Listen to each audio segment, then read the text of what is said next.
10 weeks. For my MOS, it's 10 weeks. But with COVID, it extended it for 4.5 months. Private unit, Fort Carson, Colorado. I'm back with another video, and I'm here today because I got a video to talk about how my life was. And I think I already did a video about basic training, but I'm here for a video how AIT was during the coronavirus, the COVID, all that the madness that's been going on. So after I left basic training, right? I left basic training November 15th. And then I left that same night and I went to Fort Lee, Virginia. That's where I went to Fort Lee, Virginia to study my MOS and push out to the real army. So it was hectic, it was crazy.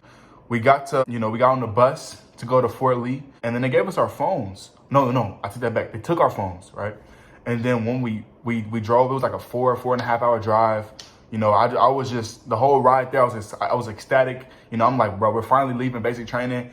And, it's just a mixed emotions of like what to expect. How is AIT going to be compared to basic training? Or are the drill instructors, drill sergeants going to be crazy on you like how they were in basic? It was just a lot of emotions, but just still grateful to not be in basic training anymore. We touched down in Fort Lee. I see the sign outside. I'm like, whoa, this looks amazing. It was amazing. It was beautiful. We touched down. We finally park where we had to park at. Then the drill sergeant, he gets on the bus, and then he comes on with a crate, and then he has our phones in it. And he passes all of our phones out because it had like a bag. Our phone was in like a little baggie, and he was writing the names, and then they passed the phones back. And I was like, wow, is this really happening? We're really getting our phones back right now? And we got them. And I'm like, woo, sigh of relief. And I was just happy. Then we got off the bus, we transported, we got into our MOSs so we can go to our classes, so we can start, go to classes.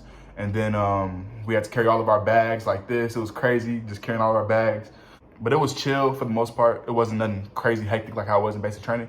Then the drill sergeant, we lined up by our MOSs, and then we got on another bus to take us to our actual destination for where we're gonna be at for the next 10 weeks. For my MOS, it's 10 weeks, but with COVID, it extended it for 4.5 months.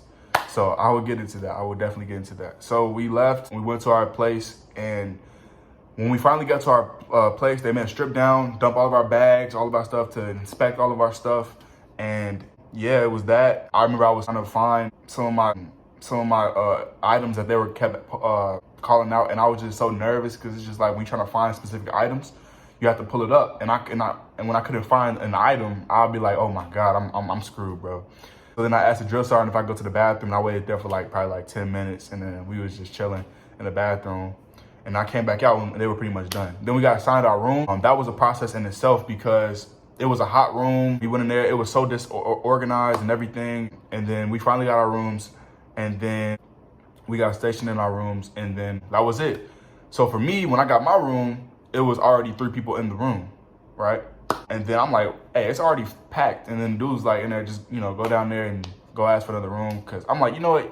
Y'all go ahead and do what y'all want to do, because y'all been here, because they was already here. They was already at AIT they already graduated, or they were about to graduate. So it made no sense for me to just bombard their room and just tell them to move out the way. You know what I'm saying? It made no sense to do that. So I just went back down there to the room, and I asked for another room, and then they gave me another room. Or no, they didn't give me another room. They just told one of the dude that was close to graduating, they just moved him to a different room, and then I moved into that room.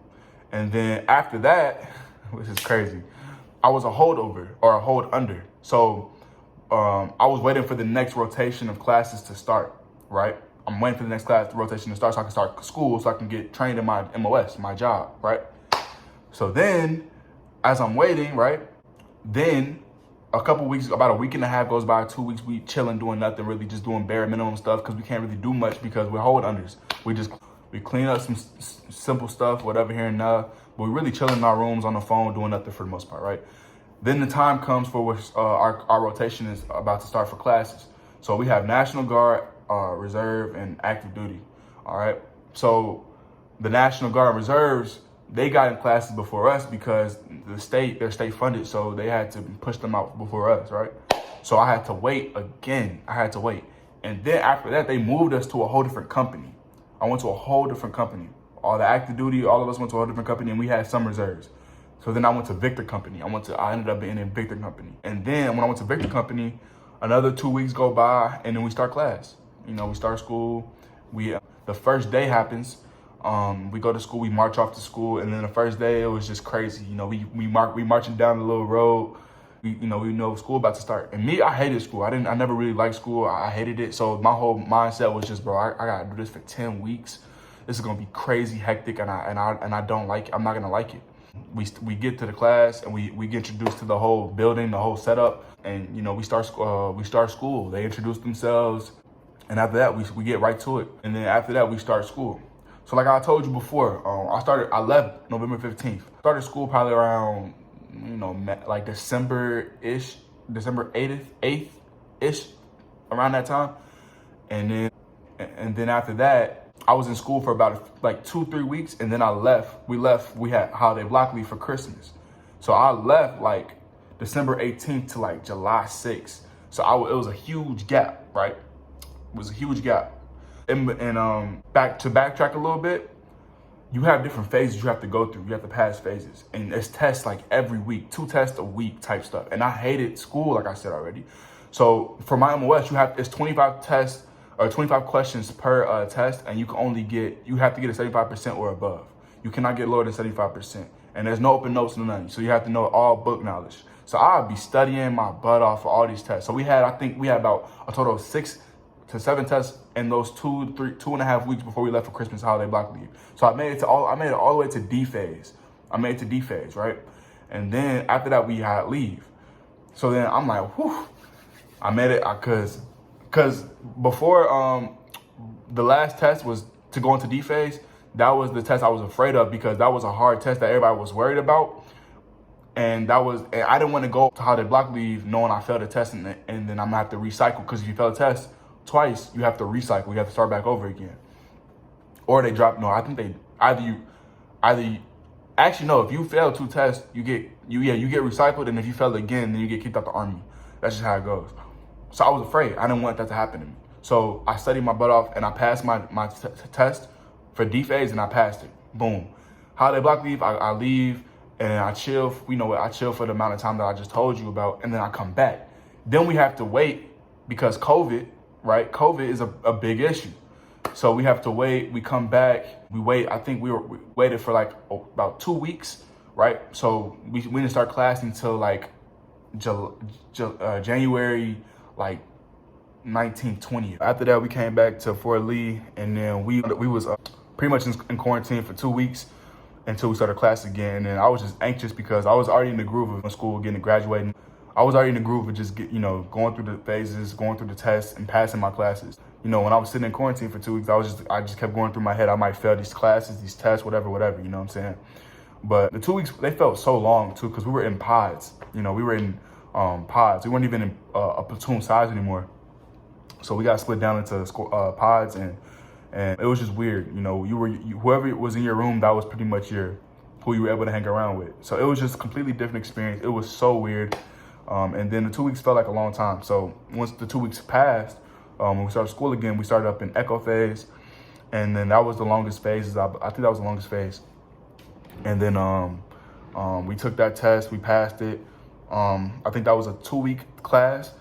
Like I told you, so the way AIT is it's basically like summer school. Everything is crammed into a concise portion. So 2 weeks, right, to study for one test is a lot. If you can imagine, it's a lot. So we took 2 weeks, and I was afraid for that test because I'm like, bro, this is 2 weeks. If I fail this, I gotta recycle and do it again. So I'm doing whatever I can in my power to pass this test. And I think I ended up getting a 75, right on the dot, boy, right on the dot. And then I was just woo, because after you finish the test, you wait out, you stand out, you go outside the door, and you either go outside or you just stand outside and get some water, go to the bathroom, whatever. And then you just wait for everybody to finish the test. And then you just wait, and then you come back to the class, and they tell you your score, boom, just like that. And if you fail, you got to go out and go retrain. So I passed. I got 75. I was just sweating bullets. I was just whoo. And after that, I went to F phase, and then that took about a week and a half, and then we finished that, and we went to golf phase. That was our last phase until we graduated. The way I looked at it was G was for graduate, golf was for graduate. So I think that was 2 tests. The first one was mad easy.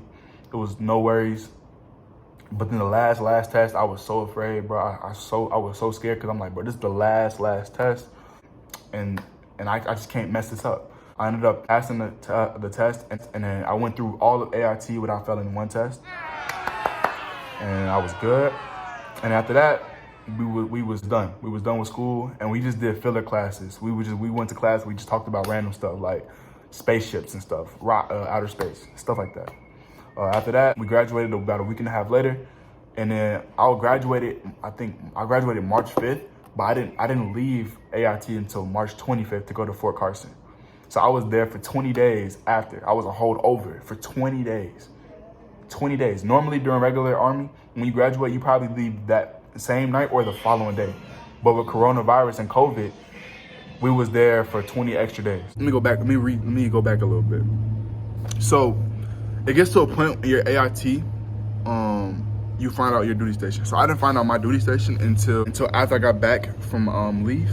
And on top of that, everybody found out literally before me, literally every single body. I'm like, why am I always the one that just never knows where, like, why am I always the last person to find out any information? So I was the last one to find out where I was gonna get stationed at. And I looked on my computer, and then my heart was beating through my chest because it was so many different things going through my mind. Because one of the dudes who found out where he was going before me, he found out he was going to a duty station, and he found out they were finna deploy to the Middle East somewhere. And it was just like, bro, this is the moment of truth. When I got on my computer and looked at where my duty station was, I saw Fort, and I saw Fort Carson. I was mad at first because I didn't want to get stationed at Fort Carson, but it took to me actually get to Fort Carson to be grateful that I'm here.